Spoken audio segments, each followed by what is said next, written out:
Our next performer and first wise guy of the evening is Geoff Carter. Geoff is a journalist for DTLV and Vegas 7 and is currently writing the great Disneyland novel. Please put your hands together for Geoff!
Goddamn foolishness. Welcome everyone to this beautiful Inspire Theater in your downtown Las Vegas. Your downtown Las Vegas. I crossed the line, man. I write about this and I'm part of it. It feels really good and I'm really happy you're all here. And I suppose I should read something since that's the came. This piece is hanging on the wall of Brett Wesley Gallery right now. It's part of the Male Mind show. It's called A Male Mind, The Male Mind, A Partial List of Common Functions. Forestalls premature orgasm. Stores dialogue from Quentin Tarantino and Bill Murray movies. Incubates bright crimson rage at inept coworkers, poor drivers, and underperforming athletes on the television. Tries to appear strong for the kids' sake. Dreams of being the smartest man in the room, the biggest badass in town, and the richest man in the world. Holds back frustrated tears. Generates abrupt and plotless erotica. Wants a sandwich. Wants to fight that one asshole. Wants to call mom.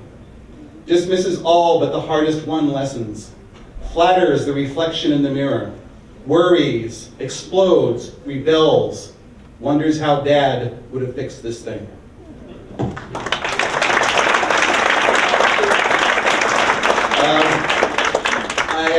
I locked my keys and my wallet in my house tonight.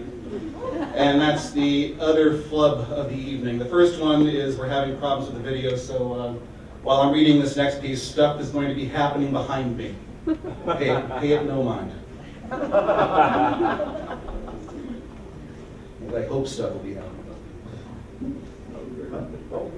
Stuff happen? Oh, no, the whole building's coming down.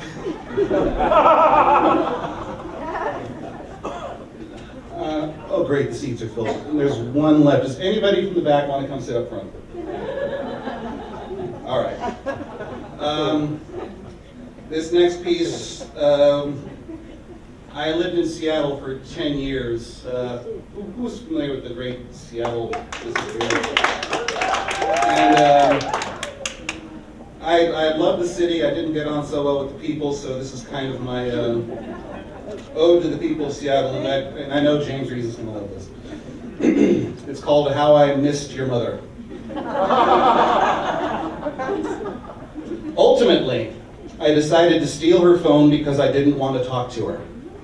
Thing is, I could have, easily. We both showed up at the same South Lake Union Starbucks at virtually the same time every Monday through Thursday, somewhere between 7:45 and 7:55, for 8 months and 11 days before I made up my mind to do something. It only took me a few months before I felt like I knew her how to remove.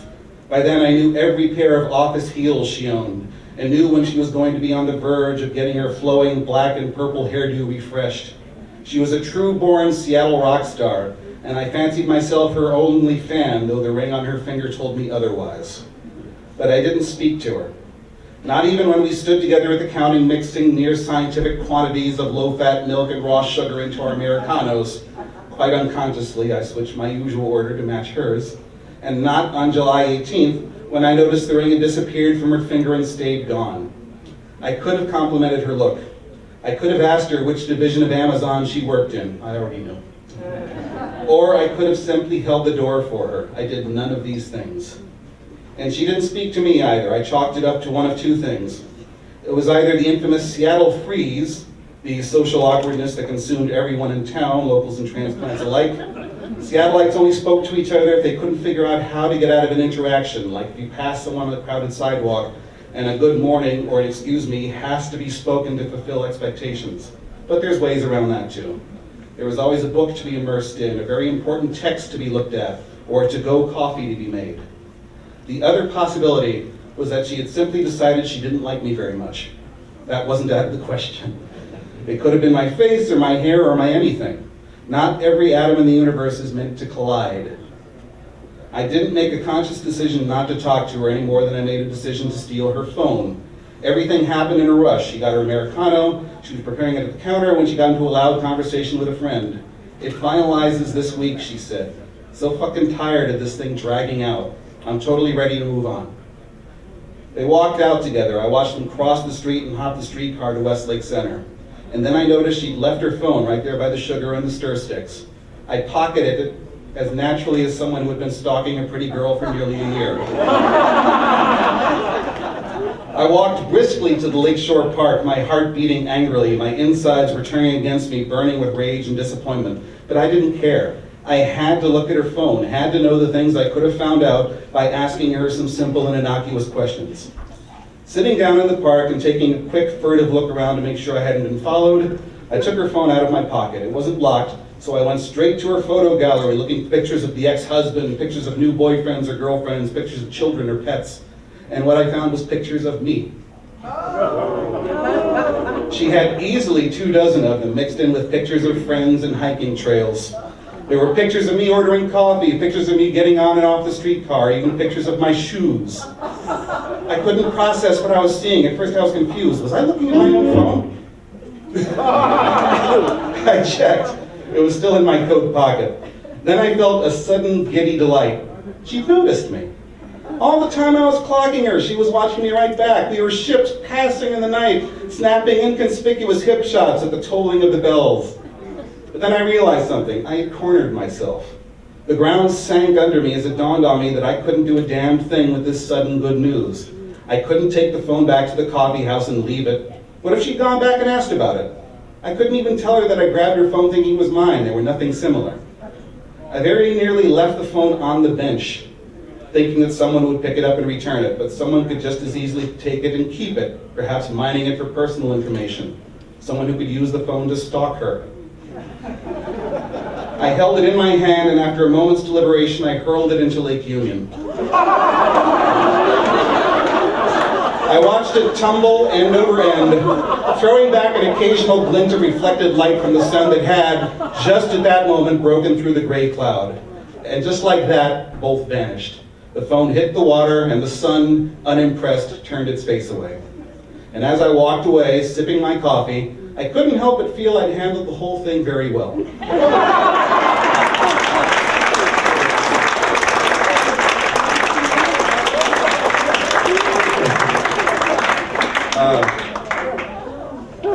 How we doing? All right. Happy New Year. I will not be with you on New Year's Eve. I'm going to be at Disneyland with my friends. They're right over there. So if you could, I want to do a countdown from 5, and then I'm going to shout Happy New Year, and you're all going to yell, woo, and kiss your neighbor, you know, if you know your neighbor. And then we're going to take a little trip to the future. So 5, 4, 3, 2, 1.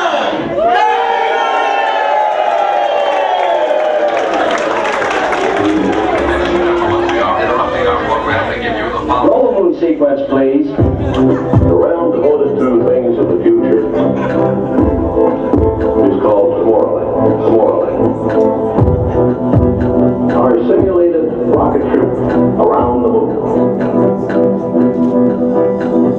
secret wish made when you move. Such a trip will come true. The dream of many men. The man in the moon. Since history began. This is the moon. It shines over the great cities, illuminates the countryside. Its reflection shimmers on lakes and oceans. This is the moon that saw life begin.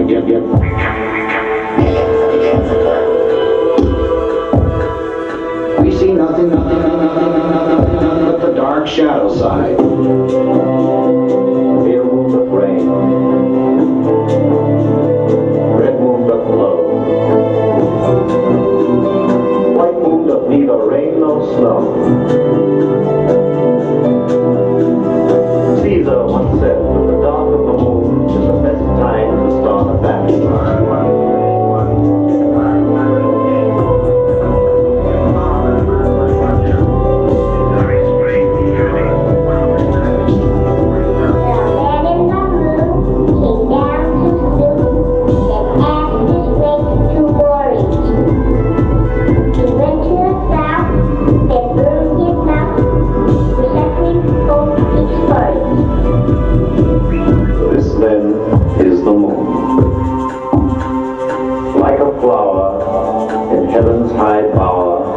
Silent delight sits and smiles on the night.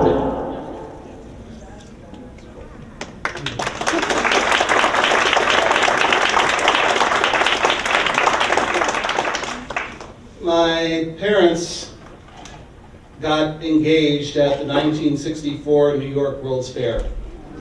That Disney video it originates, well, obviously techno music doesn't, but the visuals originate around the same time, a time when we thought the future was going to be something we didn't have to fight for. It'd be a place where, we just show up and there it would be.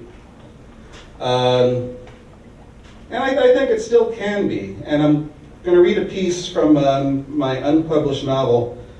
Those are two words that should send you screaming for the exits. I'll finish it eventually. But the novel it's kind of Breakfast at Tiffany's meets the Wind-Up Bird Chronicles set at Disneyland. But this particular chapter is set at the New York World's Fair, where my parents got engaged. And this is kind of based on their story. In this bit, the young man who's narrating, one of his friends just died. He's pining for a girl who, dumped him. And he goes to his parents' house to house sit while they go on their wedding anniversary trip. Mom opened the door to Dad's office and ushered me inside. And despite everything I'd seen in my life, I was legitimately surprised to discover that Dad's office just wasn't there. In its place was a pitch black room without walls or ceiling, and 3 white space-age plastic chairs lit and suspended in midair by no visible means. Gondolas, your mother calls them, said Dad, joining us. To me, they look like the chairs from the General Motors ride from Futurama. She doesn't think they're the same chairs. Sam, they're not the same. The Futurama's chairs weren't white. It's the same design, though, that's my point. Oh, come off it, you great Bronx jackass, said Mom. Come on now, Miles, you just hop in the chair and the ride begins. I didn't respond. I surmised that I was having a weird dream, and I figured I'd respond when I was ready. Then I realized that I was thinking about responding, which seemed out of character for a dream. Perhaps this was one of those dreams in which I didn't have a mouth. I stuck out my tongue and touched it to make sure it was still there. It was. Dad said. Miles, get a move on, said Mom. You'll love this. Where are we going? I asked. Our anniversary trip, said Mom. We take it every year. This year there were 3 seats, and since your sister isn't here and she doesn't like rides in any case, we're pretty sure this seat's for you. Or for a Belgian waffle, said Dad. If I can bring a Belgian waffle back this time, he's holding it. Hop on, Miles, said Mom. As she and Dad took seats next to each other, I took the 3rd seat. With a gentle forward swing, we started to move through the darkness. It feels like the Skyway, I said. It does, at that, said Mom. Why didn't you see it off last year? I thought that ride was one of your favorites. I don't remember. I remember you were heartbroken. I never liked that girl, Miles. She spent too much time looking in the mirror, always fluffing up that hair of hers. What? No, Mom, it's not about Ellie. Good, said Dad. She wasn't for you. Whatever happened to that one girl, the one who thought she was Chinese? When do we get somewhere, I asked impatiently. Are these things even moving? Mom, ever the high school teacher, quoted from my favorite book as a kid. Be very quiet, Mom said, for it goes without saying.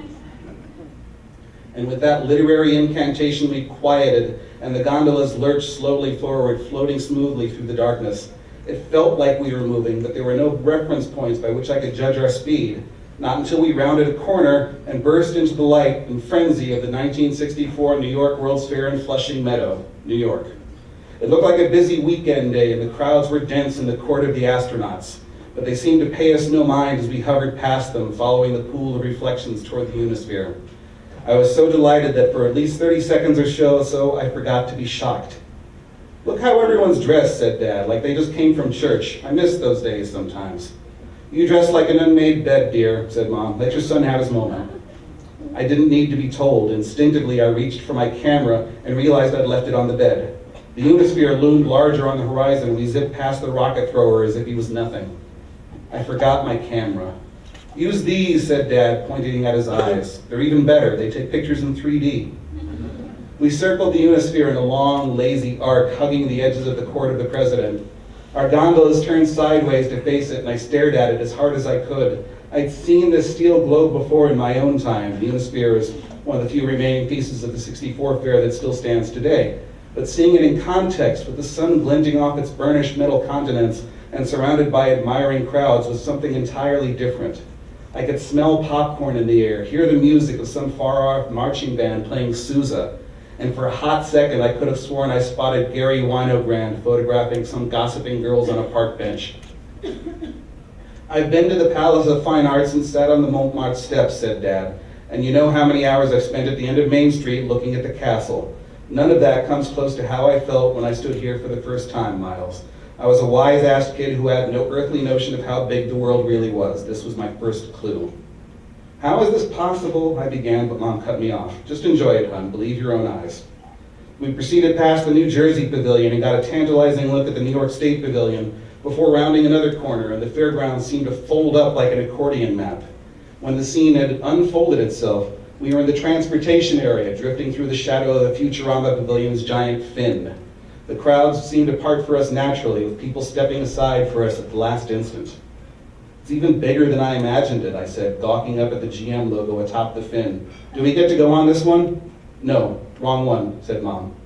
Suddenly, Dad walked into the path of our gondolas, but it wasn't my father, not yet anyway. This was Sam Just, the 1964 edition, dressed like an unmade bed in rolled up blue jeans and an untucked checkered shirt. He was pointing a Mamiya prism at the fin and trying to compose his shot in the viewfinder.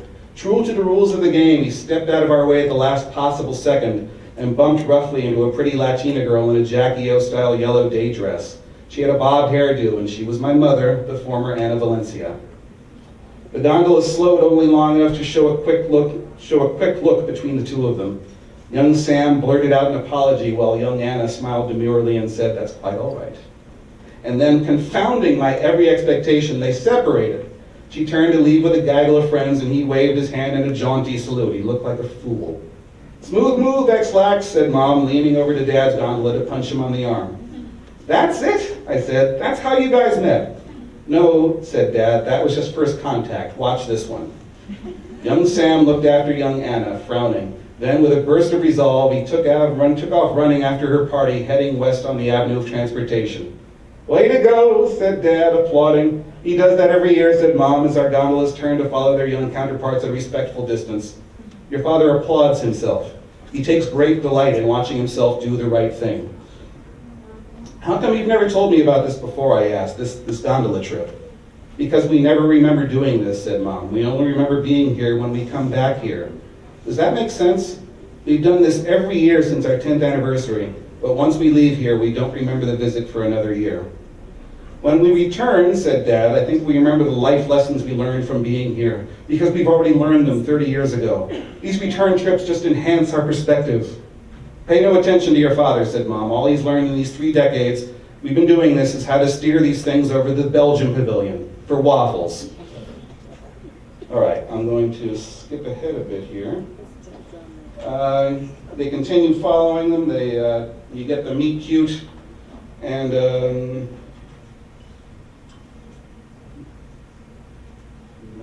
page. At that moment, the gondolas followed Sam and Anna's car into the dark portion of the ride, and the accordion effect happened again. The scene before us folded and unfolded several times as we followed Sam and Anna through the rest of their day, laughing at the DuPont show, riding the Futurama, holding hands during great moments with Mr. Lincoln in It's a Small World, and stopping to share a Belgian waffle in front of the Lake Amusement brass rail. Finally, we saw the two of them kiss on the IBM information walls that rose slowly into Euro-Serenian's egg-shaped pavilion. They were surrounded by poker-faced teenage boys, a group of elderly black women, and rapt children reaching for their parents' hands as the grandstand rose into the darkness of the theater. No one took note as my parents began the journey that would result in me being alive. Briefly and inexplicably, a stray spotlight caught them and they were illuminated. It was a perfect kiss straight out of Hollywood's golden age. A tear fell from my eye and rolled down my fingers, which were pressed against my lips in anticipation.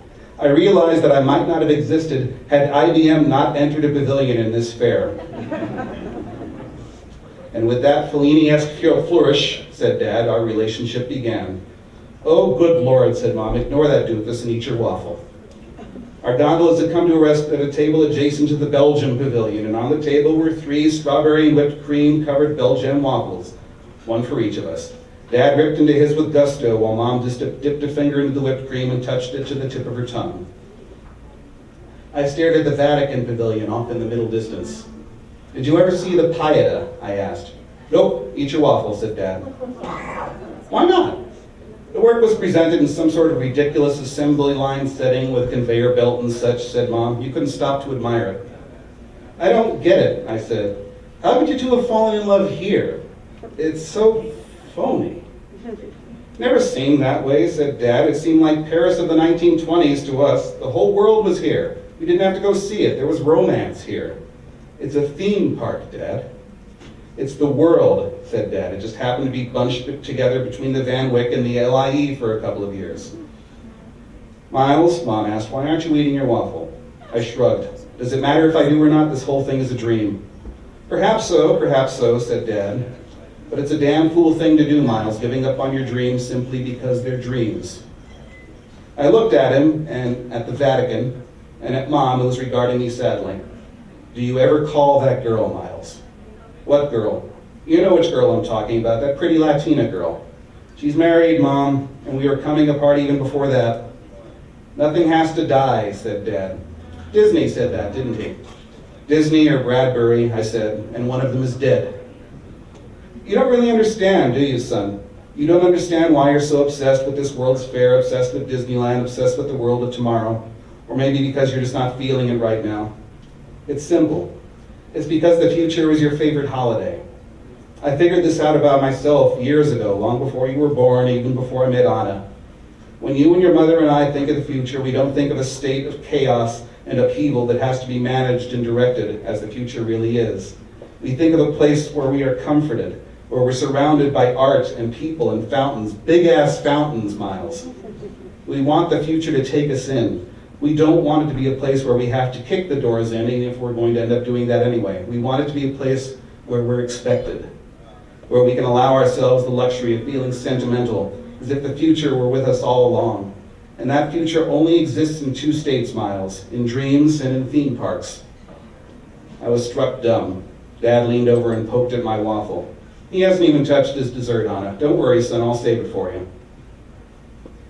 And with that, the saying began to fold in on itself, and my chair was borne forward. It came to a stop by the Fountain of the Planets on an overcast, hot summer day, in the midst of a small wedding party. Young Anna and Sam held hands as the magistrate spoke at length. I looked over at my older parents. They too were holding hands and smiling passively, as if they were watching slides of an old vacation. You may kiss the bride, the magistrate said. A few yards in front of us, my young parents fell into a long kiss, and the sun broke through the clouds, just long enough to illuminate the jets of water rising and falling behind them. They looked as though they were kissing on a stage hung with diamond curtains. Mom reached over from her gondola and gently grasped my forearm. When are you going to tie the knot, honey? She asked. A woman stepped in front of me, blocking my view of my parents. She was wearing a green chaton dress and a Halston pillbox hat, and she had her raven black hair cut in the style of a certain silent film star. I think I'm supposed to unknot something first. I reached over to tap the woman on the shoulder, but at that exact moment the crowd cheered loudly for the kiss and the woman was gone.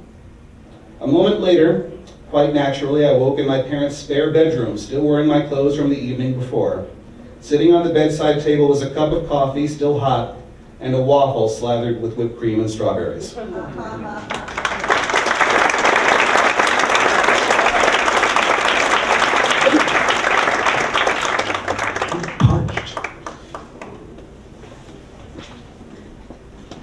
I got one last piece here, and it's a request.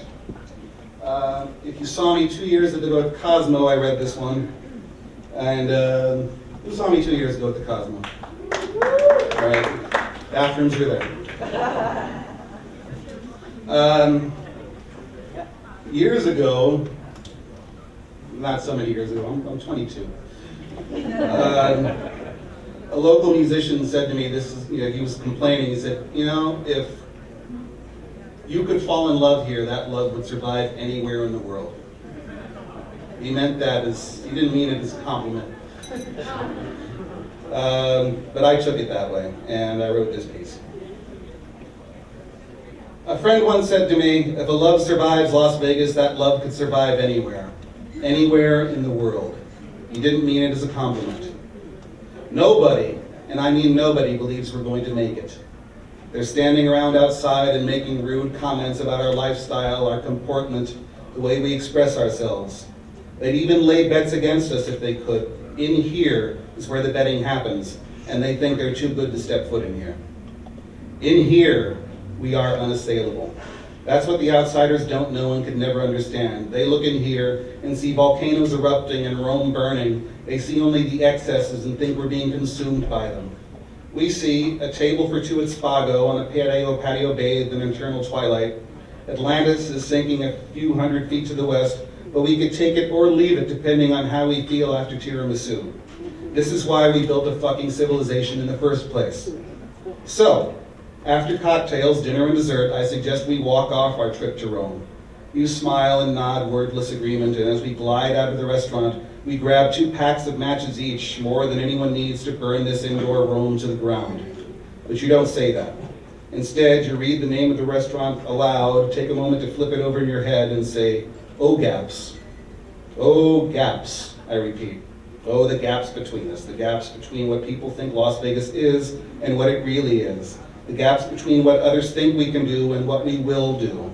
The gaps between what we are and what we could be. The gaps imposingly deep and wide that keep friends from becoming lovers. I think those are the gaps you're talking about. We walk out onto the strip like we own it. Above the false light is the light of real stars, and even though we can't see it, we know it's there. We know we're still on Earth. We're not above or below things like belief and trust and love. We are the human parts of a pleasure machine, but we are not the machine, and this metropolis is not Metropolis. We are not disconnected between the hands and the heart, waiting for a moderator to connect the parts. Las Vegas changes the people who live in it, as does London and Shanghai and Hollywood, but it doesn't take away the way we can taste music, see dreams, or feel words. And when someone takes our hand for the first time, someone that we've dreamt of, someone whose name is a whisper of honey on the tongue, that electricity, that bright and wonderful confusion, trembles its way up our legs and arms and becomes rapture in our heart. If a love survives Las Vegas, that love could survive anywhere, my friend said bitterly. This town is too fucking small for something as big as 2 people in love. And I said, if I ever fall in love here, I'm going to lose my head. Why? Because I've always wanted to. I've always wanted to. Yes, I know this is false light. I know there's no such thing as rivers of neon glass pyramids in indoor Rome.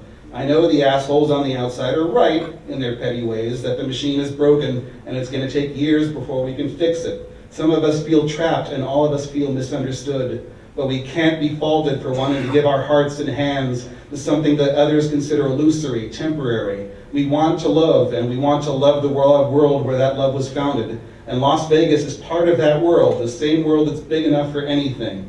To a pair of dumbstruck suburban kids looking at this world through neon-tinted glasses, Las Vegas can even be the center of the world.